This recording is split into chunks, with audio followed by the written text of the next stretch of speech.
Assalamualaikum warahmatullahi wabarakatuh. Nama saya Muhammad Abid Zahir Nizam dan saya akan mengenalkan lagi 4 rakan saya. Jom. Saya Ahmad Faik bin Zulazwan. Saya Muhammad Hamzah bin Sodi. Saya Muhammad Iskandar bin Musyarizal. Saya Muhammad Syamil Hizib bin Muhammad Syazwan. Kami daripada Kos Teknologi Pembuatan Tambut, Kuala Vocational Pasir Gudang. Weh, pasal macam lain je. Yang ni sarapan dia tidak sempurna. So boleh nampak ni dia macam dia cacat dah. Macam ni sarapan dia sempurna. Cantik je. Macam ni kan tak rata. Faham. Jom. Kita buat kajian tak? Jom. Jom. Kita dapat beberapa masalah yang berlaku ketika proses. Yang pertama, berlakunya kecacatan pada produk. Yang kedua, serapan resin tidak menyerap kepada produk. Yang ketiga, serapan tidak lancar kepada produk. Antara bahan gentian kaca yang digunakan untuk membuat kajian ini, yang pertama, honeycomb panel. Yang kedua, CSM 450. Dan yang ketiga, woven roving.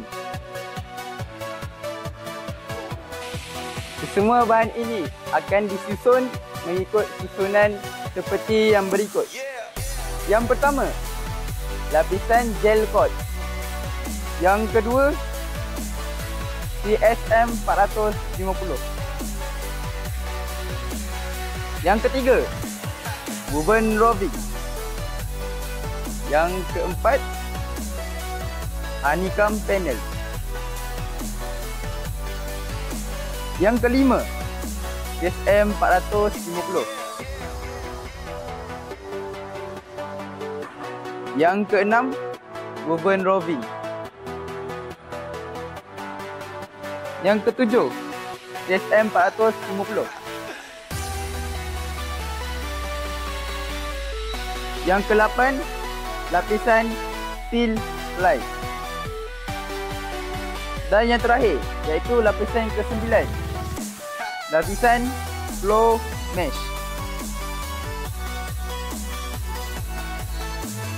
Konfigurasi yang pertama, port inlet dan port outlet berada di luar sistem vacuum. Konfigurasi yang kedua pula, port inlet dan port outlet berada di dalam sistem vacuum. Konfigurasi yang ketiga mempunyai 2 port inlet di luar dan 1 port outlet di dalam sistem vacuum. Konfigurasi yang keempat, port inlet berada di luar sistem vacuum dan port outlet berada di dalam sistem vacuum. Konfigurasi yang kelima, port inlet berada di dalam sistem vacuum dan port outlet berada di luar sistem vacuum. Konfigurasi yang keenam, port inlet berada di dalam sistem vacuum dan port outlet berada di luar sistem vacuum.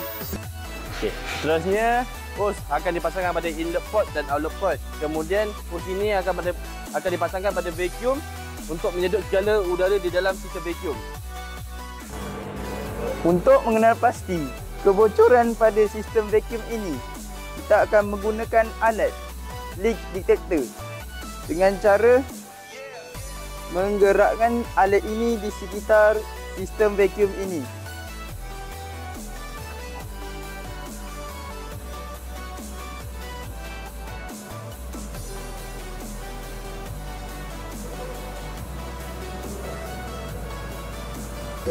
Bagi membantu pensyarah untuk mendapatkan hasil yang sempurna, kami telah menjalankan kajian konfigurasi.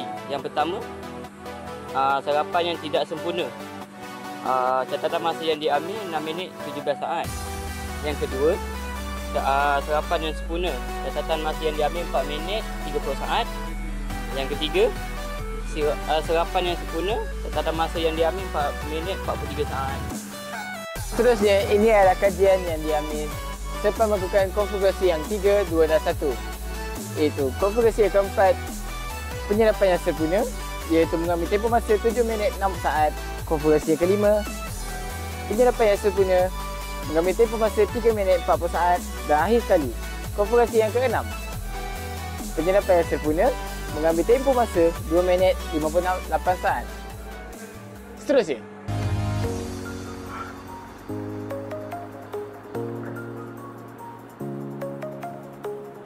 Sekali, inilah hasil kajian telah kami buat. Konfigurasi yang pertama, sebanyak 20% resin tidak menyerap dan 30% lagi mengandung buih tetapi boleh terima.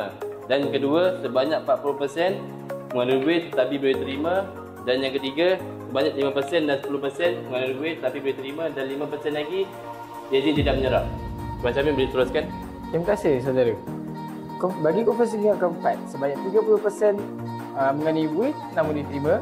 Konversi yang 5, sebanyak 5% buih namun diterima. Sebanyak 5% tidak menyerap rezin.